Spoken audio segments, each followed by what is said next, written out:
Okay, this is embarrassing. I spent like a good 5 to 7 minutes looking for my microphone. It's on my camera. It's on my camera, plugged into my camera. Ciao y'all, welcome to Making a Musician. It is me, your host Helen, and we are talking about my 30 days of scales challenge. This is the second week. To be completely transparent, it's not actually the second week.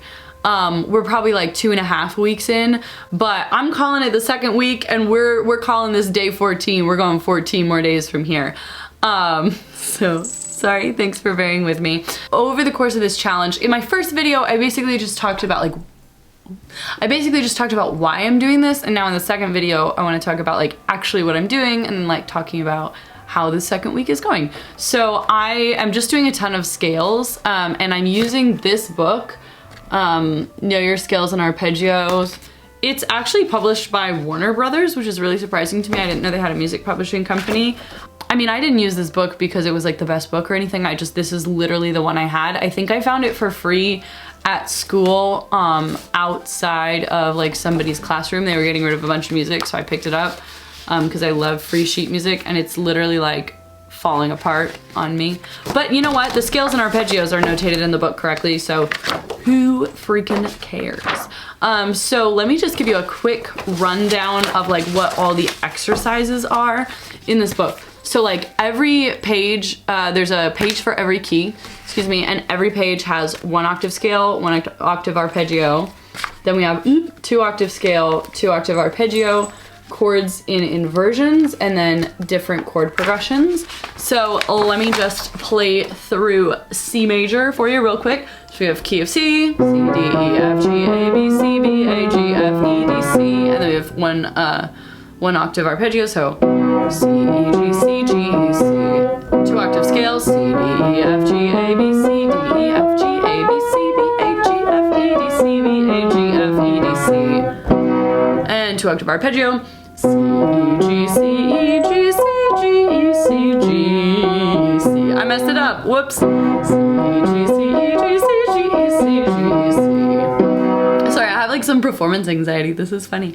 And then we have chords and inversions, so root position, first inversion, second inversion, back to root position, and then we have the 4.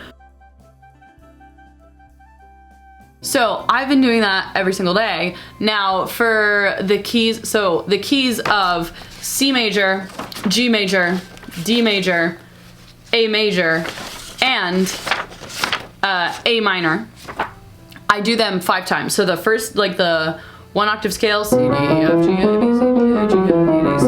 I do that 5 times. And then also not inversion, also the arpeggio 5 times. C, E, G, C, G, E, C. C, G, E, C, G, E, C.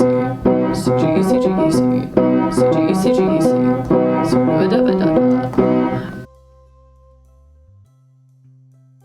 So the other scales that I'm also doing at this point are E major, B major, F sharp major, C sharp major, and then E minor and B minor. And I play all of those 15 times. So 1 octave scale, 1 octave arpeggio, 2 octave scale, 2 octave arpeggio, all 15 times.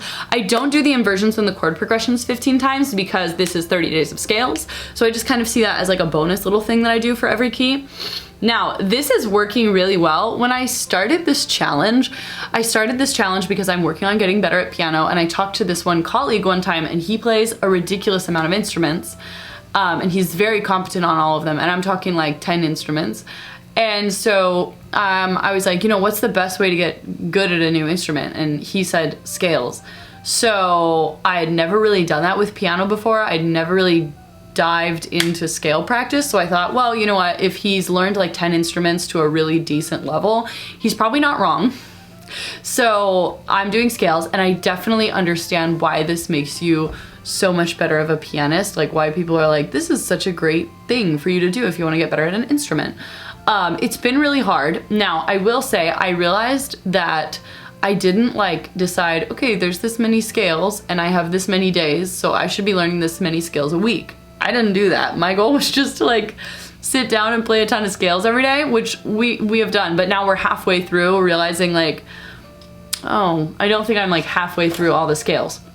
So what I think I'm going to do is all of the scales that I just added in the last couple of days, I'm gonna keep at 15. And the other ones that I'm feeling maybe more comfortable with, so like E major, maybe B major, and probably E minor, then I can move those to doing 5 times a day instead of 15, so I have a little bit more time.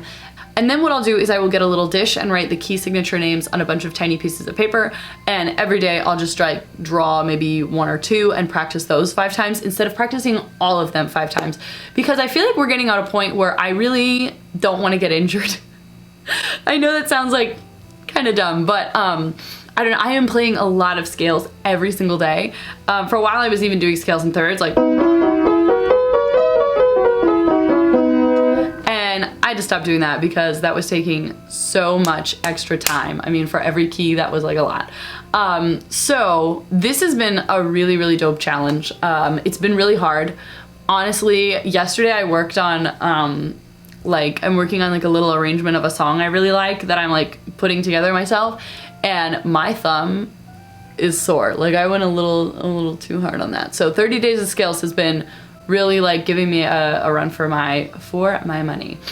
I am noticing though, first of all, somehow doing this, I feel like my reading has gotten so much better.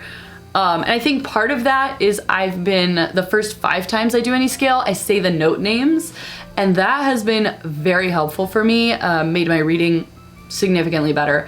But also, I just have so much more, and I think I said this in my last video, but I have so much more of a sense of where my hands are on the keyboard at all times.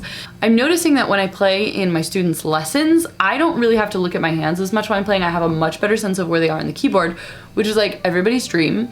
And also I just feel like my playing is a lot cleaner. I can come up with like more interesting ideas musically to share with my students. And it's been a really, really satisfying process. It's been really difficult. It's been really kind of tricky, and I don't know if really by the end of the month I'm gonna be done with all of the scales. But it's been super worth it, and I absolutely recommend doing this. So yeah, that is week 2, 30 days of scales. If you have any questions, feel free to ask me. And if you want to do your own 30 days of scales challenge, maybe not as like completely crazy as mine, but you know, maybe, give it a go. It's really dope. So thank you so much for watching. I hope you enjoyed. Feel free to like and subscribe if you liked it. Bye.